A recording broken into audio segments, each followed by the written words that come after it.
சொல்லி இந்நாள் வரை அன்பு வைத்து ஆதரித்த நம் ஆண்டவரை காலை வேளையை தொழுது ஏற்ற போகிறோம். ஹல்லேலூயா. ஆத்துமமே என் முழு உள்ளமே உன் ஆண்டவரை தொழுதேற்று, இந்நாள் வரை அன்பு வைத்து ஆதரித்த உன் ஆண்டவரை தொழுதேற்று. ஆத்துமமே என் முழு உள்ளமே உன் ஆண்டவரை தொழுதேற்று, இந்நாள் வரை அன்பு வைத்து ஆதரித்த உன் ஆண்டவரை தொழுதேற்று. போற்றிடும் வானோர் பூதலத்துள்ளோர் சாற்றுதற்கரிய தன்மையுள்ள, போற்றிடும் வானோர் பூதலத்துள்ளோர் சாற்றுதற்கரிய தன்மையுள்ள, ஆத்துமமே என் முழு உள்ளமே உன் ஆண்டவரை தொழுதேற்று, இந்நாள் வரை அன்பு வைத்து ஆதரித்த உன் ஆண்டவரை தொழுதேற்று. அநாதி தேவனும் அடைக்கலமே அவர் நித்திய புயங்களும் ஆதாரமே, அநாதி தேவனும் அடைக்கலமே அவர் நித்திய புயங்களும் ஆதாரமே. கானக பாதை காரிருளில் தூய தேவ ஒளியே, கானக பாதை காரிருளில் தூய தேவ ஒளியே. அழுகை நிறைந்த பள்ளத்தாக்குகளை அருளேறுற்றாய் மாற்றினாரே, அழுகை நிறைந்த பள்ளத்தாக்குகளை அருளேறுற்றாய் மாற்றினாரே. இந்த தேவன் என்றென்றுமுள்ள சதா காலமும் நமது தேவன், மரண பரியந்தம் நம்மை நடத்திடுவார். அநாதி தேவனும் அடைக்கலமே அவர் நித்திய புயங்களும் ஆதாரமே, அநாதி தேவனும் அடைக்கலமே அவர் நித்திய புயங்களும் ஆதாரமே. பாடி பாடி துதிக்கிறவர்களாய் இருக்க வேண்டும். இந்த காலை வேளையிலே இன்னொரு பாடலை கூட பாடி ரத்தம் ஜெயம், கல்வாரி இயேசுவின் ரத்தம் ஜெயம் என்ற பாடலை கூட நாம் பாடுவோம். மேலும் நேற்று பாடி தேவனின் நாமத்தை மகிமைப்படுத்துவோம். புதிய ஆராதனைகளை கடந்து போகிறோம். காருண்ய தேவனின் ரத்தம் ஜெயம், ரத்தம் ஜெயம், ரத்தம் ஜெயம், கல்வாரி இயேசுவின் ரத்தம் ஜெயம், காருண்ய தேவனின் ரத்தம் ஜெயம், எதிரியை துரத்திடும் ரத்தம் ஜெயம், எந்நாளும் சுகம் தரும் ரத்தம் ஜெயம், எதிரியை துரத்திடும் ரத்தம் ஜெயம், எந்நாளும் சுகம் தரும் ரத்தம் ஜெயம்,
பொழுது நீங்கள் பெற்றுக்கொண்ட ஆவின் அபிஷேகத்தை இந்த கால வேலையில் ஆமை நாமே நாமே நாம் எல்லாரும் ஆமை யார் வெறுமையா இருக்காது நம்பிக்கை பார்க்காதீங்க. கண்களை மூடி அவரோடு கொஞ்ச நேரம் ஆண்டவரோடு கூட அவர் சமூகத்தில் வந்திருக்கிற நீங்கள் அவர் நல்லவர் என்று விஷயத்தை பார்க்கும்படியாக கர்த்தர் நல்லவர் என்று விஷயத்தை பாருங்கள். அசைவாடி கொண்டிருக்கிறார். சொல்லுகிறோம் நன்றி சொல்லுகிறோம் ஆண்டவரே.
பரலோகத்தை சந்தோஷப்படுத்தும்படியாக, பரலோகத்திற்கு தேவனை சந்தோஷப்படுத்தும்படியாக எல்லா நல்ல வாய்களை திறந்து சத்தமாக ஆமென் ஆமென் ஆமென் அல்லேலூயா அல்லேலூயா. ஸ்தோத்திரிக்கிறோம் ஆண்டவரே, உம்மை துதிக்கிறோம், நன்றி சொல்லுகிறோம் கர்த்தாவே. காலை வேளையிலே ஆண்டவரே கர்த்தாவே உம்மை துதிக்க ஸ்தோத்திரிக்க நாமத்தை பிரஸ்தாபப்படுத்த, உங்களுடைய நாமத்தை மகிமைப்படுத்த ஆண்டவரே எங்கள் கொடுத்த நல்ல ஆண்டவரே கிருபையான நேரத்துக்காக நன்றி சொல்லுகிறோம் ஆண்டவரே.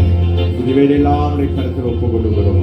கர்த்தர் பொறுப்படுத்தி ஆசீர்வதித்து வழி நடத்தும்படி இயேசுவின் நாமத்தினால் ஜெபிக்கிறோம் நல்ல பிதாவே ஆமென். செய்திகள் போலாமா? சந்தோஷமா இருக்கிறீங்களா? பக்கத்துல பார்த்து சொல்லுங்க, உங்கள் காதுகளை திறந்து வச்சுக்கிறீங்க, உங்களுடைய இதயத்தை திறந்து வச்சுக்கிறீங்க. கர்த்தர் நம்மளோடு பேசுறப்போது எடுத்துக்கொள்ளுங்கள். மார்க் அதிகாரத்திலிருந்து நேற்று நாங்கள் மார்க்கில் தான் பார்த்தோம். இன்றைக்கு மார்க்கிலிருந்து ஒரு சில காரியங்களை பார்த்து நாங்கள் எடுத்து படிக்க போகிறோம். மார்க் 11ஆம் அதிகாரம் 23வது வசனத்தை எடுத்து வாசிப்போம். மார்க் எவனாகிலும் இந்த மலையை பார்த்து பெயர்ந்து சமுத்திரத்திலே தள்ளுண்டு போ என்று சொல்லி தான் சொன்னபடியே நடக்கும் என்று தன் இருதயத்தில் சந்தேகப்படாமல் விசுவாசித்தால் அவன் சொன்னபடியே ஆகும் என்று மெய்யாகவே உங்களுக்கு சொல்லுகிறேன். ஆமென். ஆண்டவர் சொல்லுகிறார், விசுவாசிக்க வேண்டுமா? இந்த கால வேளையிலே வந்திருக்கிற நம்முடைய வாழ்க்கையிலே ஆமென் முதலாவது பெரிய ஒரு என்னது கீவேர்டு என்னது? விசுவாசம். ஆமென். அதனால நம்ம எல்லாம் என்ன சொல்லுகிறோம்? விசுவாசிகள் என்று சொல்லுகிறோம். அப்ப நம்ம எதை விசுவாசிக்கிறோம், எப்படிப்பட்ட விசுவாசம் என்று சொல்லி தான் இன்னைக்கு நாங்கள் பார்க்கிறோம். வாசிங்க மகள், எவனாகிலும் பாருங்க, இந்த எவனாகிலும் என்கிற வார்த்தை தான் மிக முக்கியமான ஒரு விஷயம். ஆமென். இயேசு கிறிஸ்துவை விசுவாசிக்கிறவர்கள் யாராக இருக்க வேண்டுமா? யாராக இருந்தாலும் பரவாயில்லை. யூத ஜனங்கள் மாத்திரமல்ல, கிரேக்கர்களாக இருக்கலாம், வேறு மதத்தை சேர்ந்தவர்களாக இருக்கலாம், பல மொழி பேசுகளாக இருக்கலாம். ஆனால் விசுவாசம் என்பது எல்லாருக்கும் ஒரே மாதிரி தான். ஆகவே யாரு விசுவாசிச்சாலும், அதுதான் இந்த வசனம் எனக்கு ரொம்ப பிடிச்ச வசனம். இந்த வசனம் இருந்தனால தான் இன்னைக்கு நீங்களும் நானும் இந்த வேதத்தை சொந்தம் கொண்டாடி கொண்டிருக்கிறோம், இயேசுவை சொந்தம் கொண்டாடி கொண்டிருக்கிறோம். ஆமாவே இல்லையா? இந்த இடத்துல யூதர்கள் மாத்திரம் என்று போட்டிருக்கலாம், இல்லாட்டி எபிரேயர்கள் மாத்திரம் என்று போட்டிருக்கலாம், அல்லது வேறு கிறிஸ்தவர்கள் என்று போட்டிருக்கலாம். ஆமாவா இல்லையா? ஆனால் ஆண்டவர் சொல்றாரு எனிபடி, எவரானாலும் பாருங்க. அதுவும் எப்படி சொல்றாரு? எவராயின்னு போடல, அப்ப கொஞ்சம் மேன்மை. ஏவன் இந்த மலையை பார்த்து நீ பெயர்ந்து சமுத்திரத்துல தள்ளுண்டு போ அப்படி நீங்க இப்ப சொன்னீங்கன்னா, இப்ப நீங்க என்ன செய்யணும்? மலை போல உங்களுக்கு ஒரு பிரச்சனை வச்சுட்டு, அதே தானே கிறிஸ்தவங்களுக்கு மலை போல பிரச்சனை, பனி போல பிரச்சனை, வேற கடல் போல பிரச்சனை, அப்படியே தான் நாங்க என்ன செஞ்சோம், பழகி கொண்டே இருக்கிறோம். ஆமாவே இல்லையா? என்னைக்கோ ஒரு நாள் ஒரு பிரச்சனை இருந்துச்சு, பிரச்சனை சோல்வ் ஆகிட்டா அதுக்கு பிறகு என்னது, அப்படியே போய்கொண்டே இருக்க வேண்டும். ஆனால் நமக்கு அதே ஒரு பழக்கமா போயிட்டு, இயேசுவிடத்திலே ஒரு பிரச்சனையோட இங்க வரணும் அப்படின்னு எத்தனை வருஷங்கள் இந்த பிரச்சனையே சுமந்து கொண்டு வர போறீங்க. இன்னைக்கு நீங்கள் சுமக்க வேண்டிய ஒண்ணே ஒண்ணு, விசுவாசம் மாத்திரம். வராமின்ற விசுவாசிச்சுட்டீங்கன்னா எல்லாம் அப்படியே போய்கிட்டே இருக்கும். ஆமாவே இல்லையா? பாருங்க எப்படி சொல்றாங்க பாருங்களே, மலையை பார்த்து நீ பெயர்ந்து அவ்வளவுதான், சமுத்திரத்துல போட்டாச்சு. ராமின்ற பிரச்சனை கொண்டு எங்க போட சொல்றாரு? சமுத்திரத்துல. சமுத்திரம் என்னது? ஆழமானது, அது வராது. நடுவை போட்டீங்கன்னா என்னது? ஆமா, கிட்ட அப்படி போட்டீங்கன்னா ஓரத்துல இருந்து மறக்க வரும், வந்துட்டனே அப்படின்னு ராமின்னு சொல்லுங்க. நீ சமுத்திரத்துல போட்டா அதனால என்ன செய்ய முடியாது, திரும்பி வர முடியாது. ஆமாவே இல்லையா? ஆனால் நீங்கள் இதுவரைக்கும் என்ன செய்யல, சமுத்திரத்துல போடல. இன்னைக்கு சொல்லுங்க, நான் பிரச்சனைன்னு ஒண்ணு நினைச்சுக்கிட்டு இருக்கிறேன், அதை இன்னைக்கு என்ன செய்யறேன், ஆராதனை முடிஞ்சோன்னு ஒரு மஞ்ச பையில கொண்டு போயிட்டு ஆமை ஒரு போர்டை பிடிச்சி என்ன செய்ய போறேன், நடு சமுத்திரத்துல போட்டுட்டு என்ன போறேன், திரும்பி பார்க்காம வந்து சொல்லுங்க. பாருங்க சொல்றாங்க, சமுத்திரத்திலே தகண்டு போ என்று சொல்லி நான் ரெண்டாவது பாருங்க, அதுதான் விசுவாசம். நான் சொன்னபடியே நடக்கும். அதுதான் விசுவாசம் என்பது என்னது, நடக்கும். சொல்லுங்க, நடக்கும் அப்படின்னு சொல்லிட்டு அது நடந்து வந்துடக்கூடாது. என்ன செய்யணும், நடக்கும் என்று தன் இருதயத்திலே சந்தேகப்பற்றக்கூடாது. நமக்கு ஆண்டவர் எப்போது அழகா எழுதுகிறார், ஒரு மனுஷனுடைய வாழ்க்கையில என்னென்னலாம் இருக்கு. ஒண்ணு பிரச்சனை ஒண்ணு இருக்குது, ரெண்டாவது நம்பிக்கை இல்லாமல் இருக்கிறோம், மூன்றாவது சந்தேகப்படுகிறோம். நம்முடைய வாழ்க்கையில சந்தேகம் வந்து பெரிய ஒரு என்னது, ஒரு பெரிய ஒரு வியாதி. என்ன வியாதிக்கு என்ன செய்யலாம், குணமாக்கலாம். இந்த சந்தேகம் என்கிற வியாதி வந்துச்சுன்னா என்ன செய்ய முடியாது, கொஞ்சம் கடினம் தான். நம்மவே இல்லையா? அதனால சொல்றாரு, சந்தேகப்படக்கூடாது. யாரை, நீ விசுவாசிக்கிற இயேசுவை நீ சந்தேகப்படக்கூடாது. அதுதான் இந்த இடத்துல நாம பார்க்கிற விஷயம் என்னன்னா, நீங்கள் யாரை நம்பி இந்த மலையை பார்த்து பெயர்ந்து கொண்டு சொல்றீங்களோ அதை செய்கிறவர், ஆமென், அவர் நிச்சயமாக என்னுடைய ஜெபத்தை கேட்டு செய்வார் என்று சொல்லி என் வாழ்க்கையில் அது நடக்கும் என்று சொல்லி சந்தேகப்படாமல் நீங்கள் விசுவாசிக்கிறது யாராக இருக்கிறது, உங்களுக்காக யாவற்றையும் செய்து முடிகிறார். அம்மாவே ஆகவேதான் அங்கே சொல்லுகிறான், விசுவாசித்தால் அவன் சொன்னபடி. பாருங்க, உங்களை விசுவாசத்தை ஆண்டவர் எவ்வளவு கனப்படுத்துகிறார். அம்மாவே இல்லையா? அப்ப நீங்க யாரு, கனத்துக்குரியவர்கள். தேவன் உங்களை என்ன செய்கிறார், கனப்படுத்துகிறார். என் ஜனங்கள் என்னை விசுவாசிக்கிறார்கள், என்னை நம்புகிறார்கள். ஆமே, இந்த இடத்துல ஆண்டவர் பாருங்க, இயேசு அவர்களை நோக்கி தேவனிடத்துல விசுவாசம் உள்ளவர்களா இருங்கள் சொல்றார். அப்ப என்ன அப்படின்னா காரணம் என்ன, அந்த ஜனங்களுக்குள்ள தேவனை குறித்து ஒரு விசுவாசம் இல்லாமல் இருக்கிறார்கள். ஆகவேதான் ஆண்டவர் சொல்கிறார், இயேசு அவர்களை நோக்கி தேவனிடத்திலே விசுவாசமாக இருங்கள், எவனாகிலும் இந்த மலையை பார்த்து சமுத்திரத்திலே தள்ளுண்டு போ என்று சொல்லி தான் சொன்னபடியே நடக்கும் என்று தன் இருதயத்தில் சந்தேகப்படவே கூடாது. சொல்லுங்க, அதுவும் ஜெபம். ஒரு ஜெபம் எப்படி இருக்க வேண்டும், இன்னைக்கு நான் ஜெபிக்கிறேன், என் தேவன் கேட்டு இந்த பிரச்சனையிலிருந்து எனக்கு ஒரு முடிவை கொண்டு வருகிறாரா. சந்தேகப்படாமல் விசுவாசித்தால் அவன் சொன்னபடியே ஆகும் என்று பொய்யாக சொல்லுகிறேன். நான் போட்டிருக்கேன், எப்படி இருக்கு, மெய்யாகவே உங்களுக்கு சொல்லுகிறேன். ஆதலால் நீங்கள் ஜெபம் பண்ணும்போது எவைகளை கேட்டுக்கொள்வீர்களோ, ஜெபம் பண்ணும்போது என்ன செய்யணும், எவைகளை கேட்க வேண்டும், எவைகளை கேட்க கூடாது. ரெண்டு கேட்டகரி இருக்கு. அம்மாவே இல்லையா? தேவையில்லாததை கேட்டு என்ன செய்யக்கூடாது, சங்கடப்படுத்தக்கூடாது. அம்மாவே இல்லையா? பிள்ளைகள் பெற்றோர்களுக்கு கேட்கறதுக்கும் வயதுக்கும் அனுபவத்துக்கும் இருக்கு. அம்மாவே இல்லையா? ஒரு சின்ன பிள்ளை வந்து அவங்க ஒரு பெரிய பொருளை கேட்டா என்ன செய்வீங்க? எப்படி இருக்கும்? அம்மாவே இல்லையா? ஏன்னா அந்த பிள்ளைக்கு அது என்னன்னு தெரியாது, ஆனா இன்னொரு யாருடைய கையில இருக்கு, அதை பார்த்துட்டு அதனால இது கேட்குது. ஆமே, அதனால என்ன எப்படி இருக்கும்? அதுபோல நாம் தேவனுக்கு ஜெபிக்கிற நேரம், ஜெபம் பண்ணுகிற பொழுது, அவன் விண்ணப்பம் பண்ணுகிற பொழுது, வேண்டுதல் செய்கிற பொழுது நாம் என்ன செய்ய வேண்டும்? மிக தெளிவாக இருக்க வேண்டும். ஆமீன். அவரை நம்ம கனப்படுத்தணும். நம்மவே அதனால் நீங்கள் ஜெபம் பண்ணும் பொழுது எவைகளை கேட்டுக்கொள்வீர்களோ, அப்போ அதுக்கு ஒரு லிஸ்ட் ஒன்று போட்டுருணும். போட்டு புலம்பிக்கிட்டு இருக்கக்கூடாது. நேர காலங்களை என்ன செய்யக்கூடாது, விரயம் பண்ணி கொண்டு இருக்கக்கூடாது. இதுதான் காரியம். இப்ப நான் தான் சொன்னேன், இந்த ஜெபத்துல வந்து ஜெபிக்க போற நீங்க எப்படி ஜெபிக்க வேண்டும் என்றால், ஆமா இந்தந்த காரியங்களுக்கு நான் ஜெபிக்க வேண்டும், இந்தந்த காரியத்தை செய்ய வேண்டும் என்று சொல்லி நீங்க என்ன செய்யணும்? ஒரு வரையறை இருக்கணும். நம்ம இல்லை, ஒரு அதிகாரியை பார்க்க போறோம். ஒரு அதிகாரியை பார்க்க போனா நம்ம என்ன செய்வோம்? போயிட்டு பேச முடியுமா? எல்லாத்தையும் மனசுல உள்ளதெல்லாம் பேச முடியுமா? என்ன நடக்கும்? டாக்டர்கிட்ட போறோம் இல்லாட்டி ஏதோ ஒரு ஆபீசர், லாயர், யாரோ முக்கியமானவங்க நம்ம பேச போனா என்ன செய்வோம்? மறந்துடுவோம். நம்மவே இல்லையா? அப்ப அதனால என்ன செய்யணும்? இன்னென்ன குறிப்புகளை மட்டும், இந்த விஷயத்தை மட்டும் தான் பேசணும் அப்படின்னு சொல்லி. அப்ப வீடு வேணுமானா என்ன செய்யணும்? வீட்டை குறித்த காரியத்தை பேசணும். அம்மாவே இல்லையா? அங்க போனோன்னு அப்புறம் சொல்லுங்க அப்படின்னோடனே டக்குன்னு நீங்க எங்க வந்தீங்கன்னு சும்மா வந்தோம்னு சொல்லிடக்கூடாது. அம்மாவே இல்லை, நம்முடைய ஆரம்பமே எப்படி இருக்கும்? சும்மா வந்தோம் அப்படின்னு சொல்லிடுவோம். அது போல இல்லை ஒரு காரியம். அந்த அப்ப அது இது அதுதான் மிக முக்கியமானது. அப்ப அதனால ஆண்டவர் சொல்லுகிறார், நீங்க வாசிப்பாங்க சொல்றேன், இவைகள் எல்லாம் நான் ஜெபம் பண்ணினா எனக்கு ஆண்டவர் கொடுப்பார். அதுதான் மிக முக்கியம். அம்மாவே இல்லையா? ஏதோ ஒன்றை நம்ம போயிட்டு ஜெபத்துல வாங்கினோம்னு சொல்லி நினைக்க கூடாது. ஏதோ ஒரு தவறான ஒரு காரியத்துக்கு நம்ம ஜெபிக்க கூடாது. ஆமாவே ஆமே, தகாத ஜெபங்கள் அல்ல, தகுதிக்குரிய காரியமாக இருக்கிறோம். தகப்பனோ தாய்க்கு ஒரு பிள்ளைகள் போய் அந்த கேட்கிற விதங்கள் இருக்கு இல்லையா? சில காரியங்களை கேட்கறதுக்கு யோசிப்போம் இல்லையா? வாசிக்க மகன் பாருங்கள், அவைகளை எவைகளெல்லாம் கேட்கிறீங்களோ அவைகளை எல்லாவற்றையும் நீங்க என்ன செய்யணும்? பெற்றுக்கொள்வோம் என்று விசுவாசிக்க வேண்டும். இது மட்டும்தான் கிடைக்கும். இது கிடைக்காது. இது ரேஷன் கடை அல்ல. கொஞ்சம் வெள்ளனா வந்தா உங்களை அரிசியோட கத்திரிக்காய் கொடுத்துருப்போம். ஆனா கத்திரிக்காய் முடிஞ்சு போச்சு. அப்படி அல்ல. போட்டுட்டீங்கன்னா அந்த அவ்வளவு லிஸ்டையும் ஆண்டவர் என்ன செய்வார்? நீங்க என்ன செய்வாரு? அங்கீகரிப்பார். வாசிங்க. உண்டாகும். என்ன செய்வாரு? நம்ம ஆண்டவர் உண்டாக்குகிறவர்.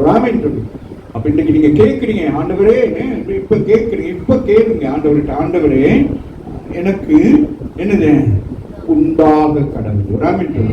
உருவாக்கப்பட்டதல்ல, எனக்கு என்ன செய்ய வேணும்? எனக்கு உண்டாக கடவுள். அப்ப என்ன உங்களுக்கு குறைபாடு இருக்கிறதோ அதை ஆண்டவர் என்ன செய்வாரு? அதை சரிப்படுத்துவார், அதை குணப்படுத்துவார். ஆமே. அதனால அப்ப நீங்க என்ன செய்யலாம்? தைரியமாக ஆண்டவர் எனக்கு இதை செய்வார். இதுதான் எனக்கு மலை போல ஒரு பிரச்சனை, எங்க போனாலும் இதுதான் பிரச்சனை. என்ன அப்படி எப்படி இருக்கிறீங்க? கல்யாணம் முடிச்சு இத்தனை வருஷம் ஆச்சு. மலை இப்ப அந்த மலை என்ன செய்வது? பேருந்து சமுத்திரத்துக்கு போகிறது. விசுவாசத்தோடு ஜெபிக்கிற பொழுது கற்று, அது போல தொழில், பிள்ளைகள், படிப்பு, எந்த ஒரு காரியத்தையும் வந்து சில பேர் என்ன செய்வாங்க? தயவு செய்து சொல்லுகிறேன், நாம யாரை குறித்தோம் அப்படி கேட்க கூடாது. ஆமே, அது தவறான ஒரு காரியம். அது அந்தந்த காலத்துல அது நடக்கும். அம்மாவே சில நேரங்கள் சிலர் வந்து அப்படியே கேட்பாங்க சில காரியங்களை, வெட்கமா வெட்கப்படுத்துற மாதிரி. ஆமே, ஆனால் இங்க வேதம் அழகா சொல்லுகிறது, அவைகளை பெற்றுக்கொள்வோம் என்று விசுவாசிங்க, அப்பொழுது அவைகள் உங்களுக்கு உங்களுக்கு யாருக்கிட்டையும் உங்களுக்கு கொடுக்க மாட்டார். அவர் உங்களுக்கென்றே உருவாக்குறாம் என்று. அது எதுவாக இருக்கட்டும், உங்கள் வாழ்க்கையில நீங்கள் எதையாவது நீங்கள் பிரயாசப்பட்டு நீங்கள் செய்ய முயற்சி செய்யாதீர்கள். உங்களுக்கு உங்களுடைய பரம தகப்பன் ஒன்றை உருவாக்கி வைத்திருக்கிறாராம் என்று நாம் வாசி. அடுத்து ஒருவரின் பேரில் உங்களுக்கு யாதொரு குறை உண்டாயிருக்குமானால் பரலோகத்தில் இருக்கிற உங்கள் பிதா உங்கள் தப்பிதங்களை உங்களுக்கு மன்னிக்கும்படி அந்த குறையை அவனுக்கு மன்னியுங்கள். ஒரு ஜெபத்தின் காரியத்தை ஆண்டவர் காலவேளை நமக்கு கற்றுக் கொடுக்கிறார். ஆமாவே இல்லையா? நம்ம ஜெபிக்கிறோம், விசுவாசிக்கிறோம், ஆனா நமக்குள்ள ஏதோ ஒரு சின்ன குறை இருக்கிறது. இந்த குறையினால நீங்க விசுவாசிக்கிறீங்க, நம்புறீங்க, ஒருவனை பண்றீங்க, எல்லாம் செய்றீங்க. ஆனா ஏதோ ஒன்று என்ன செய்யுது? தேவனுக்கு உங்களுக்கு என்னது? ஒரு மிஸ் அண்டர்ஸ்டாண்டிங். சொல்லுங்க, இது எனக்கு ஆண்டவருக்கு ஒரு மிஸ் அண்டர்ஸ்டாண்டிங். பாருங்க சொல்றேன், நீங்க நின்று ஜெபம் பண்ணும் பொழுது ஒருவர் பேர் உங்களுக்கு யாரோட அதை நீங்க சரிப்படுத்திக் கொள்ள வேண்டும். அதை நீங்க என்ன செய்யணும்? அதை சரிப்படுத்திக் கொண்டாதான் நீங்க விசுவாசிக்கிறீங்க தேவனை. விடாமின் சொல்லுங்க. ஏன்னா அவர் பட்சபாதம் இல்லாதவர். விடாமின் சொல்லுங்க. அவர் யாரையும் என்ன செய்ய மாட்டாரு? குறை பார்க்க மாட்டார். அவர் தான் முதல் சொல்றாரு, எவனா இருந்தாலும் சரி நீ என்ன செய்ய? என்ன விசுவாசி. அது யாரா தரணும்? நீங்க சிஸ்டர், நீங்க ஜெபிக்கிறீங்க சிஸ்டர், உங்களுக்கு அது கிடைக்குமா சிஸ்டர்? அவங்க ஜெபிக்கிறாங்க, அந்த ஜெபம் எனக்குன்னா நம்பிக்கையே இல்லை. அவங்க வீடு வாங்கணும் ஜெபிக்கிறாங்க. அவங்க பாவம். நேற்று கூட எனக்கு தான் வந்து 100 ரூபா வாங்கிட்டு போனாங்க. அவங்க வீடு அப்படியெல்லாம் இருக்கக்கூடாது. ராமின் சொல்லுங்க, என் தேவன் யாவருக்கும் தேவனாக இருக்கிறார். இல்லாதவைகளை பாருங்க, விசுவாசிக்கிறோம், எல்லாம் செய்யறோம். ஆனா ஆண்டவர் பாருங்க, இதை நீ செய்வதற்கு நீ என்ன செய்ய வேண்டும்? நீ தகுதி உள்ளவனாக இருக்க வேண்டும். ராமின் அது எது தகுதி? மற்றவரை என்ன செய்யக்கூடாது? குறை சொல்லக்கூடாது. அது பொல்லாத ஆகி. இந்த குறை சொல்ற ஆகி என்னது? உங்களுக்கு வர காலங்களில் நான் சொல்றேன், அது எந்த ஆகி எங்க இருந்து வந்துச்சுன்னு நான் சொல்றேன். இப்போ எல்லாம் உங்களுக்கு சொன்னா உங்களுக்கு பயமாயிடும். ஆமே, அப்படி ஒரு விதமான ஆவி சுத்திக்கு தெரியும் சபையிலையும், சபை ஜனங்களுக்குள்ளையும், விசுவாசிகளுக்குள்ளையும், குடும்பங்களுக்குள்ளையும். அது சொல்லலைன்னா அவங்களுக்கு என்ன ஆயிடும்? அவங்களுக்கு தலை வெட்டிதான் தூக்கம் வராது. ஆமே, என்ன பேசுறேன் என்ன அதில் விளம்பும். ஆமே, அப்போ தூக்கம் வராது. நல்லா இருக்குல்ல? அதுதான் அந்த ஜெப நேரத்தில் சொன்னேன், மற்ற அமைதியா ஜெபிச்சுட்டு போங்க அப்படின்னு. அமைதி ஜெபத்தை ஆண்டவர் விரும்புகிறார். வட்ட பேசிக்கிறீங்கன்னா அது வேணான்னு போயிடும். அப்ப என்ன பாருங்க, நீங்க ஜெபம் பாருங்க, கணக்கு இந்த இடத்துல ஆண்டவர் பேசுறாரு. நீங்க ஜெபம் பண்றீங்க, சரியா? விசுவாசத்தோடு ஜெபிக்கிறீங்க, உங்களுக்காக ஆண்டவர் ஒண்ணு உண்டாக்குறாரு. ஆனால் அடுத்த வசனம் சொல்றது, நீங்க ஜெபம் பண்ற நேரத்துல மற்றவங்களை குறிச்சு குறை பேசுனீங்கன்னா என்னது? உங்களுடைய ஜெபம் ரிஜெக்ட் ஆயிடும். ரிஜெக்ட் அவ்வளவு. எவ்வளவு அழகா சொல்றாரு சொல்லுங்க. பாருங்க, நான் நினைக்கிறேன் இந்த காரியம் கர்த்தர்களோடு பேசுகிறேன். ரமவிலே கரங்களை தட்டி தேவனை மேம்படி. நாங்கள் குறை உள்ளவர்களாக இருக்கக்கூடாது. நாங்கள் எப்படி இருக்கணும்? எல்லாவற்றிலும் நிறைவுள்ளவர்களாக இருக்கணும். அதுதான் எவனாக இருந்தாலும் சரி ஓகே. ஆனால் அவனுடைய காரியங்கள் எல்லாம் ஓகே. ஆனாலும் அவர்கள் எப்படி இருக்கணும்? மற்றவர்களை குறை சொல்றதுனால நம்ம என்ன செய்யப்படுகிறோம்? நம்ம மேன்மைப்படுத்துகிறோம். அம்மாவில் எனக்கு தான் எல்லாம் தெரியும். 2 பேரும் வந்து ஜெபம் பண்ணாங்க. ஒருத்தர் தூரத்துல ஜெபம் பண்ணா, ஒருத்தர் பக்கத்தில் சொல்றான், ஆண்டவரே மாதம் காணிக்க கொடுக்குறேன், தசமபாவம் கொடுக்குறேன், உபவாசிக்கிறேன், வேற ஞாயிற்றுக்கிழமை ஆராதனைக்கு 8:30க்குன்னா நான் 7 மணிக்கே வந்து கதவை தட்டுறேன். இன்னொருத்தன் ஜெபிக்கிறான், ஆண்டவரே அந்த ஜெபம் கேட்கப்பட்டது சொல்லப்படுகிறார். நாமே நம்ம தாழ்த்துகிற பொழுது அங்கே ஜெபம் கேட்கிறது சொல்லப்படுகிறது. ஆகவே விசுவாசத்திலே நாங்கள் 2 காரியத்தை கற்றுக்கணும். விசுவாசிக்கிற நாம மற்றவர்களை என்ன செய்யக்கூடாது? குறையாக நினைக்கக்கூடாது, குறை சொல்லக்கூடாது. அடுத்த வாசிகள் யோவான் 11ஆம் அதிகாரத்தில் சம்பவம். அதுவும் விசுவாசத்தோடு சம்பந்தப்பட்டதுதான், எல்லாருக்கும் தெரியும். 11:40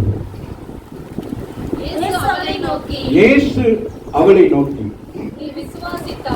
நீங்க விசுவாசிங்கன்னா நீங்கள் தேவனுடைய மகிமையை காண்பார்கள் என்று நான் உனக்கு சொல்லவில்லையான்னு சொல்றேன். இடம் உங்களுக்கு தெரியும். எந்த இடம் இது? எங்க? எந்த இடம்? கல்லறை தோட்டத்தில் வந்து நிற்கிறான். இந்த அம்மா தான் வந்து ஆண்டவரை பார்க்கறது கேட்கிறான். ஆண்டவரே எங்க இருந்திருந்தா என் சகோதரன். இப்ப 2 பேரும் பேசுறாங்க. நீங்க அந்த வீட்டுல போய் வாருங்க. அங்க பேசுகிற பொழுது ஆண்டவர் எதை குறித்து பேசுகிறார்? எனக்கு அந்த ஸ்திரீ எல்லாருக்கும் தெரியும். இந்த மாத்தாளை குறித்து எல்லாம் தவறா சொல்லுவாங்க. மரியாள் நல்ல பங்கை தெரிந்து கொண்டால், மாத்தாலும் பற்பல விஷயம், ஆனால் பற்பல காரியங்களை பேசினாலும் அவன் என்ன செய்கிறான்? கர்த்தருடைய வார்த்தை கேட்கிறான். அங்கே இயேசு வந்து மரியாதை பேசிக் கொண்டிருக்கிற பொழுது அவர் என்ன செய்யறான்? அதோடு கூட வேலை செய்யும். பிள்ளைக்கு சத்தம் போடக்கூடாது. ஆமேன். அப்ப அதோடு கூட என்ன செய்யலாம்? ஆண்டவருடைய சத்தத்தை கேட்கிறவர். ஆமேன். அன்பான பிள்ளைகள் எப்பொழுதுமே ஆண்டவருடைய சத்தத்தை கேட்க வேண்டியவர்களாக இருக்கு. ஆமா இல்லையா? அப்படின்னா என்னது? நீங்க என்ன வேலை செஞ்சு என்ன பண்ணாலும் என்ன செய்யணும்? என்ன வேலை செஞ்சாலும் என்ன செய்யணும்? என்ன செய்யணும்? எப்படி எப்படி கேட்பீங்க ஆண்டோட சத்தத்தை? பாருங்க சிஸ்டனை, காலையிலிருந்து வீட்டை தொடச்சி பேனை தொடச்சி எல்லாம் பண்ணி செவிக்க வேதம் வாசிக்க முடியாது. எனக்கு பைபிள் வாசிக்கணும், எனக்கு சத்தத்தை கேட்கல. அம்மாவைங்க அம்மாவைங்க, அதுதான் வேதம், அதுதான். வேற என்ன என்ன வேலை பண்ணாலும் என்ன செய்யணும்? வேதத்தை வாசிக்கணும். அம்மாவே இல்லையா? என்ன வேலை கலந்தா என்ன செய்யணும்? ஜெபம் பண்ணணும். அம்மாவே இல்லையா? அது ரெண்டு தான் இருக்கணும். அப்ப அந்த ஸ்திரீ வேலை செஞ்சாலும் என்ன செய்யலாம்? அதை கேட்கிறோம், ராமேஸ்வரம். அதனாலதான் அந்த இடத்துல யோவான் அதிகாரத்தில் பார்க்கிற பொழுது இயேசுவோடு அவங்க பேசிக் கொள்கிற பொழுது உயிர்த்தெழுதலை குறித்து பேசுற அளவுக்கு இயேசு கிறிஸ்து அந்த வீட்டிலே போய் ஆண்டவர் அவர்களுக்கு என்ன சொல்லியிருக்கிறார்? சுவிசேஷம் அறிவித்திருக்கிறார். ராமேஸ்வரம் வரும் காரியங்களை குறித்து. அதனால வீட்டு கூட்டம் வைங்க, வீட்டு கூட்டம் வைங்க நாங்கள் சொல்றோம். உங்க வீட்டுல வந்து ஆண்டவர் உங்களை குறித்து, உங்கள் வீட்டு காரியத்தை குறித்தும் அது வருகை குறித்தும் பேசுகிறவராக இருக்கு. இந்த இடத்துல நாங்கள் பேசுகிறது பொதுவாக பேசுகிறோம். தனிப்பட்ட முறையில் உங்களுடைய வீட்டுக்கு வந்து ஆண்டவர் உங்களுடைய குறைகளை சொல்லி, உங்களை குற்றங்களை காட்டி, உங்களை வெளிப்படுத்தி, உங்களுக்கு சரியான காரியத்தை ஆண்டவர் செய்கிறவராக. ஆகவே இந்த ஸ்திரீ ரோட்ல பார்க்கிற ஆண்டவர் இதெல்லாம் சொல்லிட்டு இங்க வந்தவன அவ்வளவு நேரம் விசுவாசத்திலே இருந்தாங்க. மேபி சொன்னது போல விசுவாசத்தோட என்ன செஞ்சிருக்கணும்? வீட்டுல இருந்திருக்கணும். நீ ஆஸ்பத்திரிக்கு போனேன்னு சொன்ன அங்கதான் உடஞ்சிட்ட. ஒரு ஆமீன் புரிகிறதா? சின்ன விஷயம் தான். ஆமே, அவன் இந்த இடத்துல சாட்சி சொல்ல ரொம்ப கவனமா சில காரியங்களே சொல்ல வேண்டும். ஆமாவே இல்லையா? உன் விசுவாசம் என்ன இருக்கணும்? போங்க நீங்களும் அப்படி சொல்லி அவரை என்ன செஞ்சுக்கணும்? விரட்டி விட்டுருக்கணும். நீ பின்னுக்கே போன பத்தியா அந்த இடத்துல என்னது? அதுதான் காரியம். ஒரு ஆமீன் சொல்லு. எச்சரிக்கை. விசுவாசம் அப்படி நான் பார்த்துக்கிறேன். அம்மாவே இல்லையா? ஆகவே இந்த இடத்துல அவ்வளவு தூரம் பேசிக் கொண்டிருந்த ஸ்திரீ அந்த கல்லறைக்கிலே போகிற பொழுது அவருடைய விசுவாசம் உடைந்து அவ்விசுவாசம் வெளியில வந்துருச்சு. மாமிசத்தில் பார்க்கிறார். மாமிசத்துல பார்க்கிற பொழுது அவர் யோசிக்கிறார், ஆமே 4 நாளாயிட்டு 3 நாளாக இருந்தா யூதருடைய முறைப்படி அவர்கள் உயிர் தெள்ளக்கூடிய வாய்ப்பு இருக்கிறது. ஆனா 4வது நாள் என்று சொல்லுகிற பொழுது அவர் மரித்தே போயிட்டான். அவன் மரித்திருந்தால் அவன் உயிரோடு எழும்ப மாட்டான். ஆகவே இந்த ஒரு வேலை சில நேரங்கள் சில காரியங்களை நம்ம என்ன செய்யணும்? அது கவனம். நீங்க எல்லாமே கவனம். சில காரியத்தில் சில பேர் செய்யணும்னு தடுக்கிறது, தடுக்கக்கூடாது. ஆமாவே இல்லையா? உங்க பிள்ளைகள் சில நல்ல காரியங்களை செய்கிற பொழுது இல்ல உங்க வீட்டுல உங்க புருஷனோ உங்க மனைவியோ யாரோ ஒருத்தர் செய்யறோ ஓடி போய் தடுக்கக்கூடாது. இது வேணாம், இது செய்யக்கூடாது அப்படின்னு சொல்லக்கூடாது. ராமேன் சொல்லி ஆமா, அப்படி செய்கிற நேரத்தில் என்ன நடக்கிறது? உங்கள் அவிசுவாசம் அப்படி விசுவாசத்தை உடைக்கிறதாக இருக்கு. ராமேன் சொல்லி பார்ப்போம், ட்ரை பண்ணுவோம். என்ன வேலை அரைஞ்சு கையில காசு கூட எப்படி யாரும் செய்வீங்களா அப்படின்னு சொல்லக்கூடாது. செய், கர்த்தரோடு கூட இருக்கிறார். என்கரேஜ் பண்ணணும். ஆமாவே இல்லையா? அப்ப இந்த ஸ்திரீ இந்த இடத்துல வந்து ஆண்டவர் மேல உள்ள ஒரு பக்தி, ஆண்டவர் மேல ஒரு வைராக்கியம். ஆனாலும் இந்த இடத்துல அவருக்கு என்ன ஆயிட்டு? இந்த பக்தி வைராக்கியம் என்ன ஆயிட்டு? உடைப்பட்டு போனனாலதான் அவர் சொல்றாங்க, என்ன வாசிங்களா? இயேசு கல்லை எடுத்து போடுங்கள் என்றால் மரித்தவனுடைய சகோதரியாகி மார்த்தா அவரை நோக்கி, ஆண்டவரே ஆண்டவரே. ஆண்டவர் புறப்பட்டு வருகிற பொழுது அவருக்கு தெரியும். அவர் என்ன சொல்றாரு? வாங்க போயிட்டு என்னது லாசருவை எழுப்புவோம் அப்படின்னு சொல்றாரு. ஆமாவே இல்லையா? வாசித்து பாருங்க. இன்னைக்கு முதல்ல பைபிள் வாங்கியிருந்தா எடுத்து 11ஆம் அதிகாரம் 143, 44 போய் வாசிங்க. அந்த அதிகாரத்தில் அது எழுதப்பட்டிருக்கு. சொல்றாரு, சோமலை செத்து போயிட்டானா, சரி சீசர்லாம் சொல்லுவாங்க, வாங்க கூட்டிட்டு போவோம் அப்படின்னு சொல்லிட்டு. ஆமாவே இல்லையா? இப்ப இங்க வந்திருக்காரு. எதற்காக வந்திருக்கிறான்? பிதாவாகிய தேவனையை மகிமைப்படுத்தும்படி. ஒரு ஆமீன் சொல்லு. இப்ப அழைத்துக்கு வந்திருக்கிறவங்க யாரு? மாத்தாள் மரியாள் வீட்டுக்கு போனதுனால அந்த ஜனங்களுக்கு எல்லாம், அங்க இருக்கிற சுற்றி இருக்கிற ஜனங்களுக்கு எல்லாம் இயேசு மேல ஒரு நம்பிக்கை வந்திருக்கிறது. ஆமாவே அவரைதான் கலங்குற பொழுதும் அவரை பார்த்து அந்த ஜனங்கள் சுற்றி இருக்கிற ஜனங்கள் சொல்லுவார்கள், ஆமே இவர் இந்த வீட்டுக்கு அடிக்கடி வந்து போகிறவர், இந்த வீட்டுல இப்படி நடந்திருக்கு அப்படின்னு சொல்லி பேசிக்கிறாங்க. ஆமாவே இல்லையா? அப்ப விசுவாசத்தின் அறிக்கை இங்க நடந்து கொண்டிருக்கிற பொழுது வீட்டுக்கு சொந்தக்காரவங்க என்ன செய்யறாங்க? விசுவாசமற்ற அறிக்கை. ஒரு ஆமீன். சில நேரம் நம்ம சுற்றி இருக்கிற ஜனங்கள் இயேசுவை குறித்து விசுவாசத்தோடு இருப்பார்கள். ஆனால் சபைக்கு வருகிற நமக்கு விசுவாசம் குறைந்து போகிறதாக இருக்கிறது. ஆமாவே இல்லையா? ஆனால் நாம அவங்க சுற்றி இருக்கிற ஜனங்கள் என்ன செய்யலாம்? விசுவாசத்தோடு இருக்கிறதுனால இயேசு என்ன செய்ய வேண்டும்? இந்த இடத்துல அற்புதம் செய்ய வேண்டும். ஆகவே தான் இயேசு அவளை நோக்கி, நீ எப்படி இருக்கணும்? விசுவாசிக்கிறாரு. அப்பதான் என்ன செய்ய முடியும்? தேவனுடைய மகிமையை காண்பாய் என்று நான் உனக்கு சொல்லவில்லையா? நான் உனக்கு சொல்லவில்லையா? 25 வசனம், இயேசுவை நோக்கி, நானே உயிர்த்தெழுதலும் ஜீவனுமாய் இருக்கிறேன், என்னை விசுவாசிக்கிறவன் மரித்தாலும் பிழைப்பான். நீங்கள் விசுவாசித்தால் என்ன நடக்கும்? உலகத்தில் குணகரமாக நாமே ஆவிக்குரிய ஜீவத்தில் மரித்தாலும் சரி, சரீரத்திற்காக மரித்தாலும் ஆண்டவர் ஜீவனை செய்கிறவராக இருக்கிறார்.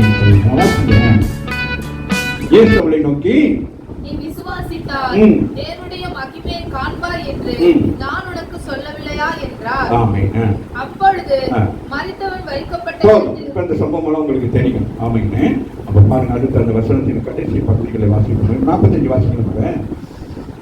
அப்பொழுது மரியாளிடத்தில் வந்திருந்த இயேசு செய்தவைகளெல்லாம் கண்டவர்களாகிய யூதர்களில் அநேகர் அவரிடத்தில் விசுவாசம் உள்ளவர்கள் ஆனார்கள். அநேகர் என்ன செய்யப்பட்டார்கள்? எவன் ஒருவன் விசுவாசிக்கிறான். அப்ப அவங்க எல்லாரும் என்ன செய்யறாங்க?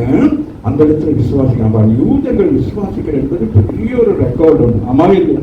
ஏன்னா இயேசு சொல்லுகிறார், இந்த விசுவாசத்தை இஸ்ரவேல் ஜனங்களிடத்திலே நான் காண்பேனோ என்று சொல்லி, அவர் இந்த விசுவாசத்துக்காக இந்த பூமியில 3.5 வருஷம் என்ன செய்கிறார்? தன்னை வெளிப்படுத்திக் கொண்டே வருகிறார். ஆமாவே இல்லையா? இந்த ஆவிக்குரிய சபைக்கு வருகிற நாம இயேசுவை வெளிப்படுத்த முடியாதபடி நம்முடைய வாழ்க்கையில் இருக்கிற சில குறைகளை நாங்கள் நீக்குகிற பொழுது அவருடைய அற்புதங்கள், அடையாளங்கள் ஒவ்வொரு நாளும் உங்கள் என்ற வீட்டிலே நடந்து கொண்டே இருக்கிறாங்க. விசுவாசிக்கிறோம், ஆனால் நமக்குள்ளே ஒரு குறை இருக்கிறது. பாருங்க, இந்த ஸ்திரிக்கிற பாருங்க, விசுவாசித்தான், ஆனால் என்ன இருக்கிறது? மாம்சத்தின் மூலம் என்ன இருக்கிறது? ஒரு குறை இருக்கிறது. இது முடியுமா? இயேசுவால இது முடியுமா? இந்த அற்புதம் செய்ய முடியுமா? மரித்து போயிட்டான், இனி அவளால என்ன செய்ய முடியாது, எழும்ப முடியாது. ஆமாவே இல்லையா? ஆமென். ஆனாலும் கர்த்தர் இந்த கால வேளையிலே நாம் எப்படி சரிகரங்களுக்குள்ளே அப்படிப்பட்ட ஆமென் செயல்படாதபடிக்கு எந்த ஒரு உறுப்புகள் இருக்குமானால் இயேசுவின் நாமத்தினாலே அது இப்பொழுது செயல்பட ஆரம்பிக்கிறது. கரங்களை தட்டி தேவனை மகிமைப்படுத்துகிறேன். அடுத்ததாக வாசிப்போம். அப்போஸ்தலர் 8ஆம் அதிகாரத்தில் ஒரு சம்பவத்தை வாசிப்போம்.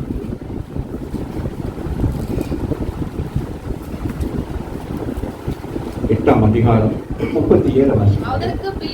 அதற்கு பிலிப்பு முழு இதயத்தோடு விசுவாசித்தார். விசுவாசம் என்பது எப்படிப்பட்டதாக இருக்கிறது? முழு இதயத்தோடு. ராமேன் சொல்லு, எவனாயிலும் விசுவாசிக்கிறான் என்பது மாத்திரமல்ல, எப்படி விசுவாசிக்கணும்? முழு இருதயத்தோடு. பக்கத்துல பார்த்து சொல்லு, ஆண்டவரை எப்படி இருக்கணும்? முழு இருதயம். Ramen, full heart. ராமேன் சொல்லுங்க. அப்படியே நம்ம முழுவதுமாக என்ன செய்ய வேண்டும்? அவரை நம்ப வேண்டும். ஆமாவே இல்லை?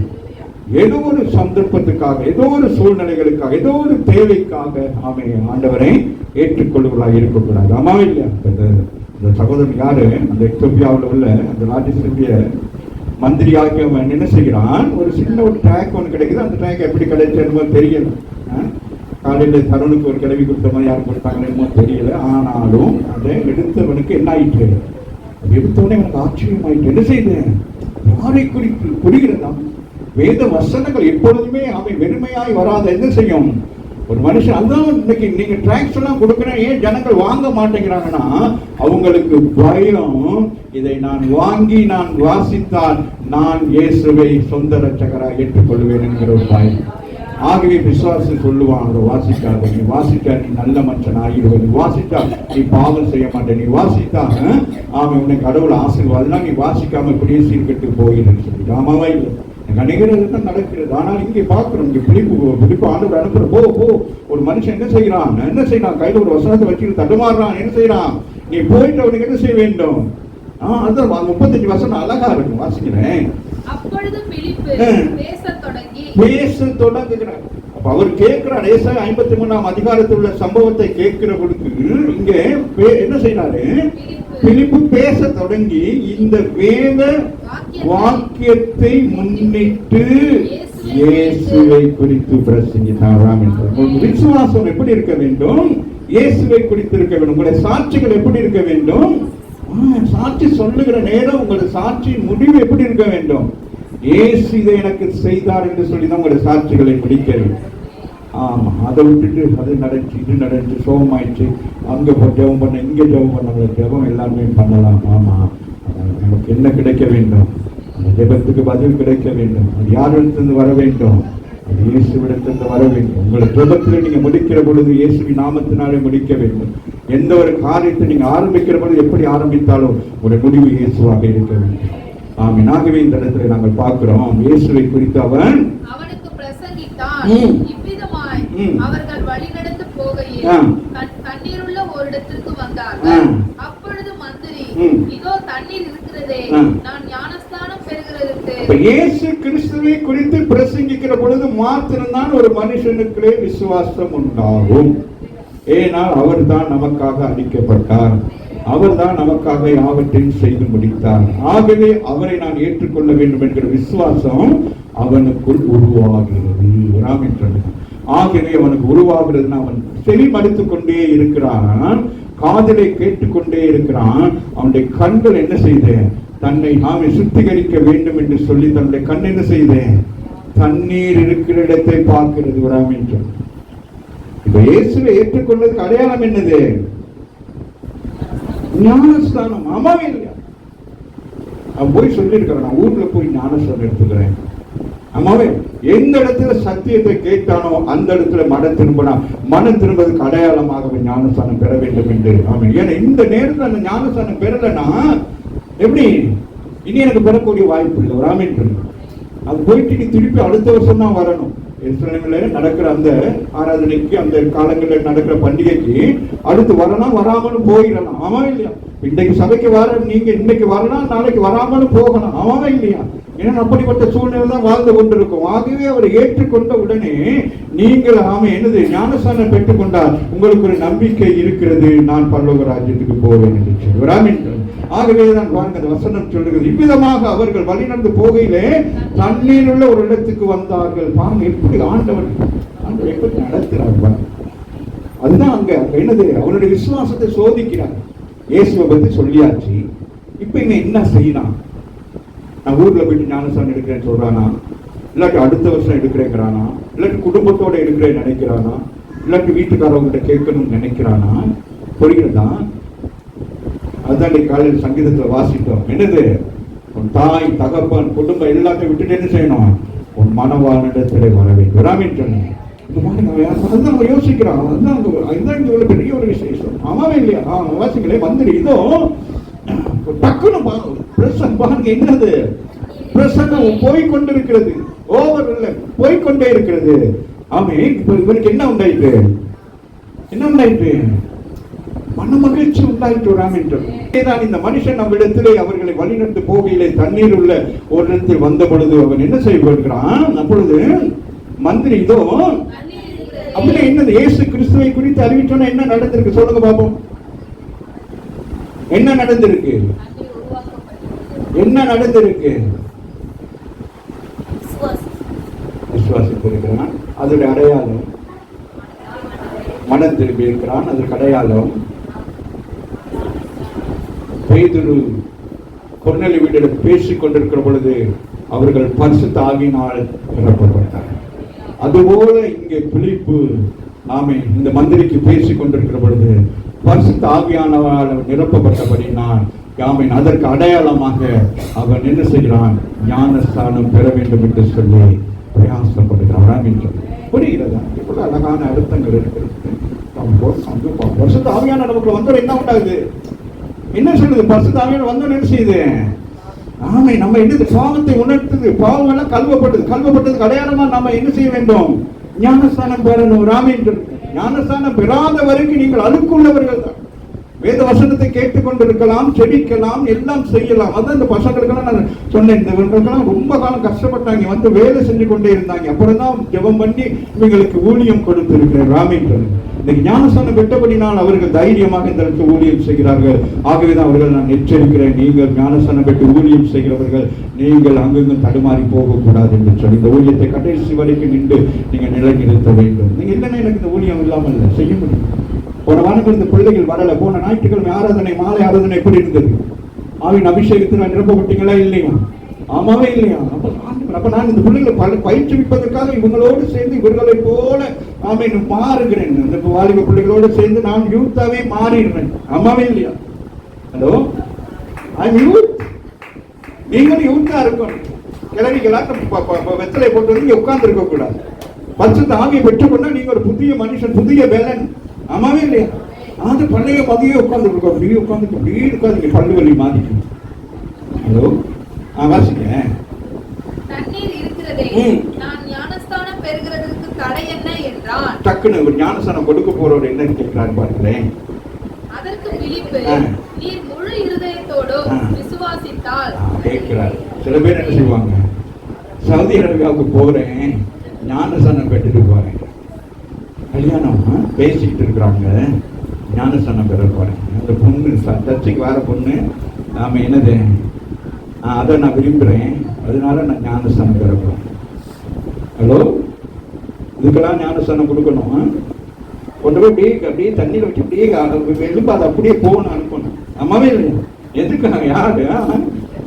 யாரை ஏமாத்துறது இங்கே வந்து? ஆமா, நான் ஞானஸ்தானத்து ஒரு கதைன்னு சொல்லுவாங்க, அந்த கதை நான் சொல்ல விரும்பல, சொன்ன தப்ப நினைக்கக்கூடாது. ஒரு பொண்ணு பார்க்க போனாராம். அவன் பாஸ்டர், அந்த பையன் ஞானஸ்தானம் பெற்று வைட் அண்ட் ரைட் தானா, பாஸ்டரே பைப்பில் வச்சிருப்பானா, இவன் பைப்பில் தான் வருவானா. சரி, நம்பி பாஸ் என்ன செஞ்சாரு, ஒரு வீட்டுக்கு கூட்டு போயிட்டார் பொண்ணு பார்க்க. அங்க பொண்ணு பிடிச்சிட்டு அப்புறம் பொண்ணோட பேசணும் அப்படின்னா, சரி அவன் சரி பேச விடுவோம் பரவாயில்ல அப்படின்னு சொல்லிட்டு போனோன்னு, நான் சோயின் சோ மாதிரி இருக்கிறேன், நீங்க சோயின் சோவான்னு கேட்டான். புரியுதா? அவன் சினிமா நடிகருக்கு யாரு ஃபேன், அந்த ஃபேன் மாதிரி அவன் இருக்கிறாங்க. யாராச்சும் ஒரு ஃபேனை நீங்க நினைச்சுக்கிறீங்க. அப்ப நீங்க யாரு, ஒரு ஹீரோயின் மாதிரி இருக்கிறீங்களான்னு கேட்டேன். அந்த கூட 10 ஓடிக்கிறீங்க வேணாம். ஆரம்பமே என்னாச்சு, புரியுதா? கேட்கிறார், நீ நான் சொல்லிட்டேன் இயேசுவை, ஆனா நீ என்னது முழு இருதயத்தோடு இயேசுவை ஏற்றுக்கொள்ள வேண்டும். ராமேந்திரன், நான் சொன்னேன் நீ சொன்னேன்னு சொல்லி ஞானஸ்தானம் பெறுவதல்ல, நீங்கள் முழு இருதயம் அவருக்கு மட்டும்தான் கொடுக்கணும். ராமேந்திரன் பாதி கொடுத்துட்டு பாதி ஈட்டி வைக்கக்கூடாது. ராமேந்திரன், புரியுதா? அவசியமாக. ஹலோ, கேட்கிறா, நீ முழு இருதயத்தோடு என்ன விசுவாசிக்கிறியா அப்படின்னா தடை இல்லை. ராமேந்திரன், ஆமா, ஐயோ அங்கேயா சொல்லிக்கிட்டே இருக்கிறாங்க. நீ என்னைக்கு நீ முழு இருதயத்தோடு இந்த இயேசுவை விசுவாசிக்கிறையோ, அன்றைக்கு உனக்கு என்னல்ல, யாரும் தடை விதிக்க முடியாது. உன் புருஷனா இருந்தாலும் விதிக்க முடியாது, உன் தாயா இருந்தாலும் முடிக்காது, யாரா இருந்தாலும் செய்யக்கூடாது. இது நானும் என் ஆண்டவர். எத்தனை பேர் அப்படி சாட்சி பெற்று இருக்கிறீங்க? எஸ்தருடைய சாட்சியெல்லாம் பயங்கர சாட்சிகள். எங்க எஸ்தரை மறுக்கிறாங்க, ஆண்டவன் பைபிளை தூக்கி வச்சுக்க நிற்கிறாங்க. ஆமா, ஆராதனைக்கு போற நேரம் வர்ற நேரமே பாடல்கள் அழகா இருந்தது. இருதயத்தை தொட்டது. யாருடைய இதயத்தை தொட்டது? இந்த இடம் சாதாரண இடம் அல்ல. இந்த மகள் வந்து அப்படியே காலை பிடித்துக் கொண்டு அழுகிறார். அது மரியனுக்கு தெரியாது, அநேகருக்கு தெரியாது. ஒரு சில பேர் பார்த்தாங்க. ஆனால் பரிசுத்த ஆவியானவர் அவரை தேற்றுகிறபடி இடத்துல பாடல்கள் பாடப்பட்டது. என் ஆண்டவர் உயிரோடு இருக்கிறார். நம் ஆண்டவர் ஜீவன் உள்ள தேவனாக இருக்கிறார். அவரை நீங்க முழு இதயத்தோடு தான் என்ன செய்ய வேண்டும்? அவரை விசுவாசிக்க வேண்டும். சேத்திலையும் காரியத்திலையும் கால் வைக்கக்கூடாது. வாசிக்க மகன். அதற்கு பிலிப்பு, நீர் முழு இதயத்தோடு விசுவாசித்தால் தடை இல்லை என்றான். அப்பொழுது அவன், இயேசு கிறிஸ்துவை தேவனுடைய குமாரன் என்று விசுவாசிக்கிறேன். அவ்வளவுதான். அந்த விசுவாசிக்காத ஜனங்கள் மத்தியிலே ஒருவன் விசுவாசிக்கிறான் கண்டுட்டார். ஆண்டவர் புரட்டான். 20 ஜனங்களுக்குள்ளே இல்லாத ஒரு விசுவாசம் புரஜாதி ஜனம். நாம எருசலேமுக்கு வந்துட்டு போறவனுக்கு ஒரு விசுவாசம் வந்துருச்சு. உடனே அவனை என்ன செய்ய வேண்டும்? பரலோக ராஜ்யத்துக்கு ஏற்றவனாய் மாற்ற வேண்டும். உங்களை ஆண்டவர் அப்படிதான் மாற்றிருக்கிறார். ஆமாம் இல்லையா? நமக்கு வேதத்துக்கு என்ன சம்பந்தம்? வேத சத்தியத்துக்கு நமக்கு என்ன சம்பந்தம்? நான் ஒவ்வொரு நாள் ஆண்டவர்கிட்ட அதுதான் கேட்பேன். ஆண்டவரே, இந்த இது இல்லைன்னா என்னது, எங்கேயோ எப்பயோ எப்படியோ போயிருப்போம். ஆமாவே இல்லையா? இது நமக்கு ஜீவனை கொடுத்திருக்கிறது, நமக்கு வாழ்க்கையை கொடுத்திருக்கிறது. ஆமாவே இல்லை? அது ஆண்டவர் பெரிய நன்மை செஞ்சிருக்கிறாரு. அநேகருக்கு கிடைக்காத பாக்கியம் நம்முடைய தாய் மொழியிலே நாம் என்ன செய்யறோம்? ஆண்டவரோடு பேசுறோம். ஆமாவே இல்லையா? நம்ம மொழியில ஆண்டவரோட பேசுறார், அவர் நம்ம மொழியில பேசுறார். ஆமாவே இல்லையா? பவுலிடத்தில் ஆண்டவர் எபிரேய மொழியில பேசுகிறார் என்று சொல்லி அப்போஸ்தலர் நடவடிக்கையில பார்க்கணும். ஆமாவே இல்லையா? அதுபோல இன்றைக்கு உங்க மொழியில என் மொழியில இன்றைக்கு ஆண்டவர் பேச, இது நான் வேற எபிரேய மொழியில பேசிட்டு இருந்தா என்ன நடந்திருக்கும்? கேட்கிறவங்க என்ன படிச்சவங்க மட்டும் விளங்கும், படிக்காதவங்க என்ன செஞ்சிருவாங்க? என்னவோ சொல்றாரு தா தா பி தா பூதாங்கிறது உண்மையை விளங்க மாட்டேங்கிட்டு போயிருக்கீங்க. ஆமாவே இல்லையா? நம்முடைய தாய் மொழியில கர்த்தர், நம்முடைய மொழியை ஆண்டவர் நேசிக்கிறார். நீங்கள் உங்க தாய்மொழியை நேசிங்க, உங்க தாய்மொழிக்கு நன்றி உள்ளவர்களாக இருந்தார். வாசிங்க ரோமர் 9ஆம் அதிகாரத்தை வாசிங்க, முடிக்கிறார்.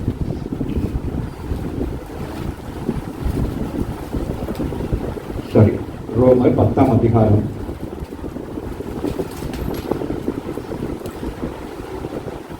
9 வாசிங்க.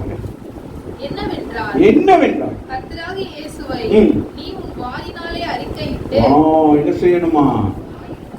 உங்களுடைய விசுவாசம் என்ன செய்யணும்? அறிக்கை செய்யணும். விசுவாசிக்கிறேன் சொல்றது பெருசல்ல. நான் இயேசு கிறிஸ்துவை நான் என்னதேன் என் சொந்த ரட்சகராக ஏற்றுக்கொண்டேன் என்று சொல்லி எல்லா இடத்திலும் நீங்க என்ன செய்ய, விசுவாச அறிக்கை செய்ய வேண்டும். ஆமா, அந்த நாட்களிலே லதாவும் ஆஷாவும் அந்த பிள்ளைனால ஒரு பெரிய பிரச்சனைக்குள் போனாங்க. ஆமாவே இல்லையா? வேதத்துல இருந்த சம்பவம் போல இருந்துச்சு. நான் கேட்கிறேன், அந்த டாக்டர் மாதிரிலாம் சொல்றாங்க, இது எப்படி நடந்துச்சு? ஏசுதான் அவ்வளவுதான். வேற அவங்களோட நிறைய நேரம் பேசிக்கிட்டு ஆர்கியூமெண்ட் எல்லாம் பண்ணக்கூடாது. அதுக்கு கண் தெரியாதவங்க கண் கடை பார்வை கட்டு சொல்றாங்க. அவங்க அம்மா அப்பாட்ட கேட்கறாங்க, என்ன நடந்துச்சு? அந்த வயசான பையன் அவங்ககிட்ட கேட்டுக்கிறீங்க. அவன் சொல்றான், ஏன் திருப்பி சொல்லணும், நீங்க ரசிக்கப்பட போறீங்களான்னு சொல்லி. புரிகிறதா? அது போலதான் இங்க சொல்றாங்க. ஏன் வாசிக்க மக, என்னவென்றால் நீ உன் வாயினாலே அறிக்கை செஞ்சு தேவன் அவரை மரித்தோரிலிருந்து எழுப்பினார். இதுதான் மிக முக்கியம். இதுதான் விசுவாசம். ராமேந்திரன் நம்முடைய ஆண்டவர் என்னது? அவர் மரித்து 3ஆவது நாள் உயிரோடு எழுப்பினார். பிதாவாகிய தேவன் என்ன செய்தார்? அவரை உயிரோடு எழுப்பினார். அதுபோல என்னை உயிரோடு எழுப்புவார். நான் மரித்தாலும் என்ன செய்ய முடியாது.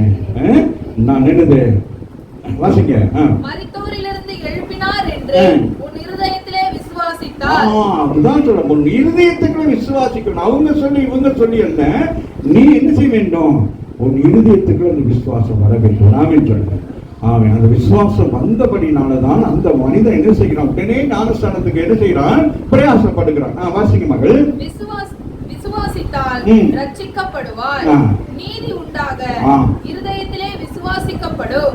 ரட்சிப்பு உண்டாக. வாசிக்கிறேன் 10 வாசிங்க மகள். அது 9 வாசி அப்படி வாங்க பார்த்தீங்களா? என்னவென்றால் கர்த்தராகிய இயேசுவை நீ உன் வாயினாலே அறிக்கையிட்டு தேவன் அவரை மரித்தோரிலிருந்து எழுப்பினார் என்று உன் இருதயத்திலே விசுவாசித்தால் ரட்சிக்கப்படுவாய். நீதி உண்டாக இருதயத்திலே விசுவாசிக்கப்படும். நீதி உண்டானது உண்மை, சத்தியம் உண்டாக அவர்தான் என்கிறதை நீங்க என்ன செய்ய வேண்டும்? நிரூபிக்க வேண்டும். ஆமாவே இல்லையா? இது சத்திய வேதம். அன்றைக்கு அமெரிக்கா ஜனாதிபதி அவர்கள் பிரதிஷ்டை பண்ணுகிற பொழுது என்ன செய்தார்? வேதத்தை என்ன செய்தார்? கையில வைத்தார். தாயார் கொடுத்த வேதத்தையும் அதுக்கு முன்பதாக முதல் ஜனாதிபதியாக இருந்த ஆபிரகாமுடைய அந்த 2 பைபிளை வைத்து அவர்கள் சொன்ன, இது சத்தியம். இந்த சத்தியத்தின்படி இந்த தேசத்தை நான் என்ன செய்ய போறேன்? ஆளுகை செய்ய போகிறேன் என்று சொல்லி. அதுபோல உங்கள் வாழ்க்கையில இதை உறுதியாய் பற்றிக் கொள்ள வேண்டும். வேத வசனத்தின்படி உங்கள் வாழ்க்கையை நீங்கள் சீரமைத்துக் கொள்ள வேண்டும். அதான் நீதி உண்டாக இருதயத்தில் விசுவாசிக்க வேண்டும். இதுவரைக்கும் அநீதியாய் வாழ்ந்த நமக்கு ஆண்டவர் நீதியின் புத்தகத்தை கொடுத்திருக்கிறார். நீதியின் சால்வை உனக்கு போட்டிருக்கிறார். ஆமாவே இல்லையா? ரட்சிப்பு உண்டாக வாயினாலே அறிக்கை பண்ணப்படும். நீ அறிக்கை செய்யறதா என்னது? ரட்சிப்பு. நீங்க அப்ப நிறைய பேர் என்னது? ஆண்டவரே ரகசியமாக அநேகர் ஏற்றுக்கொண்டிருக்காங்க. உங்களுக்கு தெரியுமா? இந்த உலகத்துல அநேகர் அந்தரங்கத்தில் இயேசுவை ஏற்றுக்கொண்டிருக்காங்க. ஆமே இல்லையா? அவர்களையும் ஆண்டவர் கனப்படுத்துகிறார். அவரை விசுவாசிக்கிறவன் எவனோ அவன் வெட்கப்படுவதில்லை என்று வேதம் சொல்லுகிறது. நீங்க அவரை விசுவாசிச்சா நீங்க எங்க போனாலும் ஆண்டவர் செய்ய மாட்டாரு, உங்களை வெட்கப்படுத்த மாட்டார். ஆமாவே வெட்கப்படுகிறது போல ஒரு சூழ்நிலை வரும். ஆனாலும் ஆண்டவர் என்ன செய்வார்? அந்த இடத்துல உங்களை உயர்த்துவார். உங்கள் உறவுகள் உங்களை வெட்கப்படுத்துவாங்க. சர்ச்சைக்கு போறீங்க, அதே அப்படியே தான் இருக்கிறீங்க. ஆமாவே இல்லையா? அவர்கள் கண்கள் முன்பாக ஆண்டவர் உயர்த்துவார். ஆமாவே இல்லை? அன்புமகள் யாரு? கவிதாவை சொன்னாங்க, என் மருமகனும் என் மகனும் வஸ்திரம் கொடுத்திருக்காங்க. ஆமா இல்லை?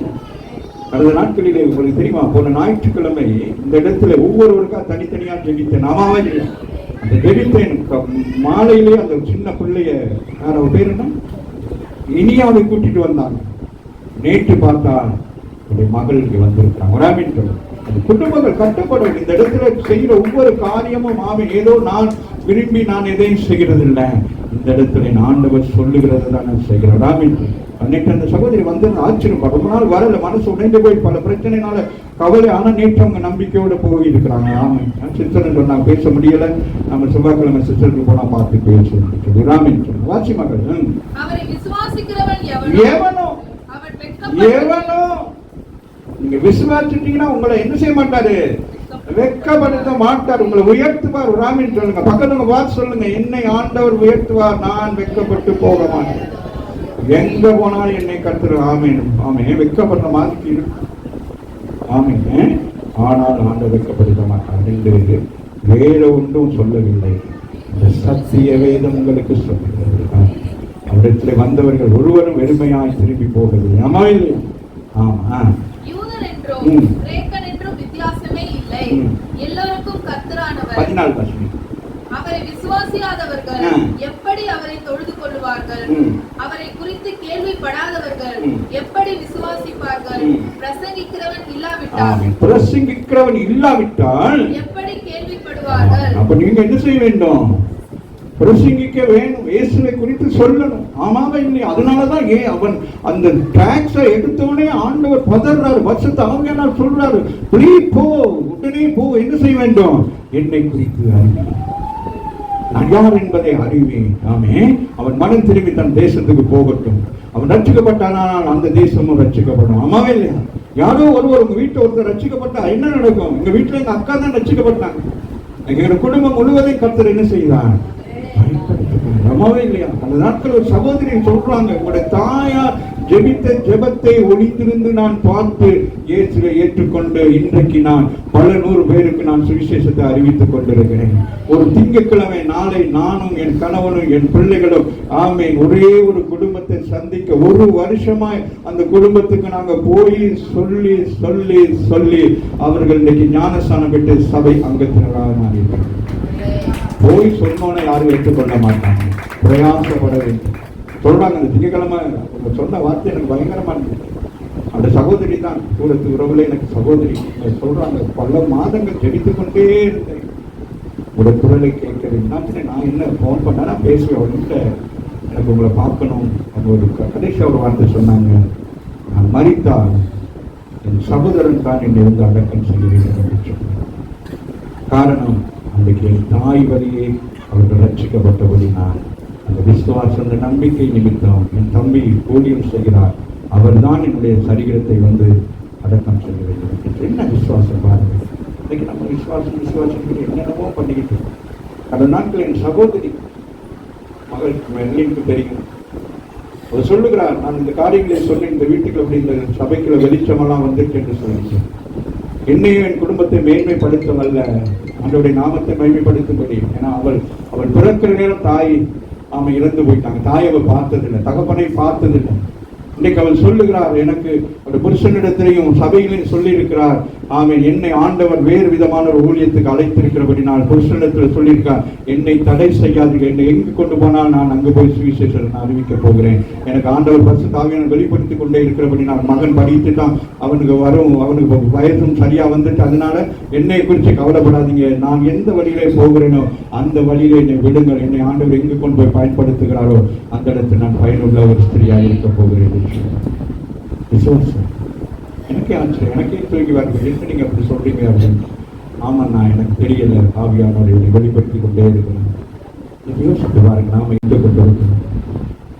தாய் தகப்பன் இல்லாமல் இருந்து இன்னைக்கு அவள் அநேகருக்கு ஒரு தாயாக தகப்பனாக ஆலோசனை கொடுத்து நடத்துகிறார். என்னை விட எனக்கு இல்லாம சின்னவர். அவர் சொல்றா, ஆண்டவர் என்னை புருஷன் சொல்றாரு, என்னை டிஸ்டர்ப் பண்ணாதீங்க, மகனுக்கு விட்டு சொல்றாரு, டிஸ்டர்ப் பண்ணாதீங்க, நான் போறேன், ஏதோ ஒரு வழியில நான் போகிறேன், இந்த இயேசுவுக்கு நான் ஊழியம் செய்ய முடியும். காலவெளியில் வந்திருக்கு, நம்மளோட கர்த்தர் பேசுகிறார். வாசி மகள், அவரை விசுவாசியாதவர்கள் எப்படி அவரை தொழுது கொள்வார்கள்? ம். அவரை குறித்து கேள்விப்படாதவர்கள் எப்படி விசுவாசிப்பார்கள்? சொல்றாரு. என்ன சொல்லணும்? சொல்லுங்க. ரோமர்களுக்கு சொல்றாரு, சொல்லுங்க. அவர் விசுவாசம் தான் பரலோக ராஜ்யம். ஆமாவே இல்லையா? 15 சொல்லுகிறது, அனுப்பப்படாவிட்டால் எப்படி பிரசங்கிப்பார்கள்? அனுப்பு. சபையிலிருந்து என்ன செய்யணும்? அனுப்பணும். உங்களை என் சத்தியத்தை கேட்டோன்னு நீங்க என்ன செய்யணும்? உங்களை அனுப்ப பண்றேன் என்று ஜெபம் பண்ணி அனுப்புறேன். நீங்க அதே பவரோட நீங்க போகணும். அப்ப ஆண்டவர் அங்க ஒருத்தனை வச்சிருப்பாரு, துயரத்தோடு வேதனையோடு மரண படுக்கைக்கு நேராக இருப்பாங்க. நீங்க போய் சுவிசேஷம் சொல்லி அவங்களை என்னது பரலோக ராஜ்யத்தின் பிள்ளையாக மாற்ற முடியும். அம்மாவே இல்லை. ஆகவே தான் அனுப்பப்படாவிட்டால் எப்படி பிரசங்கிப்பார்கள்? சமாதானத்தை கூறி நற்காரியங்களை சுவிசேஷமாய் அறிவிக்கிறவர்களுடைய பாதங்கள் எவ்வளவு அழகானவைகள் என்று எழுதியிருக்கிறதே. அவருடைய பாதங்கள், இயேசுடைய பாதங்கள் எவ்வளவு அழகாக இருக்கிறதோ அதுபோல சுவிசேஷத்தை அறிவிக்கிற உங்களின் கால்கள் அழகாக இருக்கிறாம் என்றார். அழகு சொன்னா எந்த அழகு? இந்த நெகத்துக்கெல்லாம் கலரெல்லாம் அடிச்சுக்கிட்டு அந்த இப்படி நடக்கிறாங்களா? அந்த அழகா? முள் குத்தப்பட்டு ஆமீன் மேடுகளை காடுகளை அலைந்து போய் அந்த கை காலெல்லாம் அப்படியே பயங்கரமாக இருக்கும். மிஷனரிகளை போய் பாருங்க. இன்னைக்கு நம்ம சொக்ஸை போட்டுக்கிட்டு அப்படியே இருக்கிறோம். அதுக்கு ஒரு அடையாளம் இருக்கு. இல்லையே நான் சொக்ஸ் போடுறேன்னு சொல்றது. ஆகவே வாசிக்கமாக அனுப்பப்படாவிட்டால் எப்படி பிரசங்கிப்பார்கள்? சமாதானத்தை கூறி நற்காரியங்களை சுவிசேஷமாய் அறிவிக்கிறவருடைய பாதங்கள் எவ்வளவு அழகானவைகள் என்று. உங்க பாதம்லாம் எப்படி இருக்கணும்? எப்படி இருக்கணும்? இந்த எஸ்டேட்டுகள்ல பார்த்தோம்னா, டீ எஸ்டேட்ல வேலை செய்யற கால் பார்த்தோம்னா அப்படியே வெடிச்சு வெடிச்சு வெடிச்சு வெடிச்சிருக்கும். அந்த வேலை செய்யறவங்க பரிதாபமாக இருக்கும். பார்க்குற ரத்தமெல்லாம் வரும் இந்த பனி காலத்துல. அது மாதிரி நம்ம எங்க சுவிசேஷம் பக்கத்துக்கு கூட சொல்ல மாட்டோம். இங்கே ஜனலே பார்த்து சிஸ்டர் நல்லா இருக்கீங்களா அவ்வளோதான். போ காடு மேடுகளை நான் போ. அநேக ஜனங்கள் எப்படி இருக்கிறாங்க? இயேசுவை ஏற்றுக்கொள்ளாதபடி இருக்கிறாங்க. நீங்கள் அறிவிக்க போகும்படி கர்த்தர் இந்த கால வேளையில பேசுகிறார். நீங்க பிரசிக்க போகணும். அம்மாவே இல்லையா? வாசிக்க கடைசியா நான் வாசித்து முடிக்கிறேன். ஆதலால் விசுவாசம் கேள்வியினாலே வரும், கேள்வி தேவனுடைய வசனத்தினாலே வரும். அப்ப விசுவாசம் எங்க இருந்து வருதா? எங்க இருந்து வருது? கேட்கணும். ராமேன் சொல்லு. அப்போஸ்தலர் 8ஆம் அதிகாரம் கேட்கிறோம். ஆமீன். அதே கூட 16ஆம் அதிகாரத்தை அவங்க கேட்கிறாங்க. சிறையில இருந்து கேட்கிறாங்க, நாங்க என்ன செய்யணும்? ஆமாவே இல்லையா? வசனம் சொல்றது, கர்த்தராகிய இயேசு கிறிஸ்துவை விசுவாசி, அப்பொழுது நீயும் உன் வீட்டாரும். ஆகவே இந்த காலவேளையில கர்த்தர் விசுவாசத்தை குறித்து பேசுகிறார். ஆமாவே இல்லை?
உங்கள் கண்ணீரை பார்க்கிறார், உங்கள் பார அழுத்தத்தை பார்க்கிறார், உங்கள் வேதனைகள் சஞ்சலங்களை பார்க்கிறார்.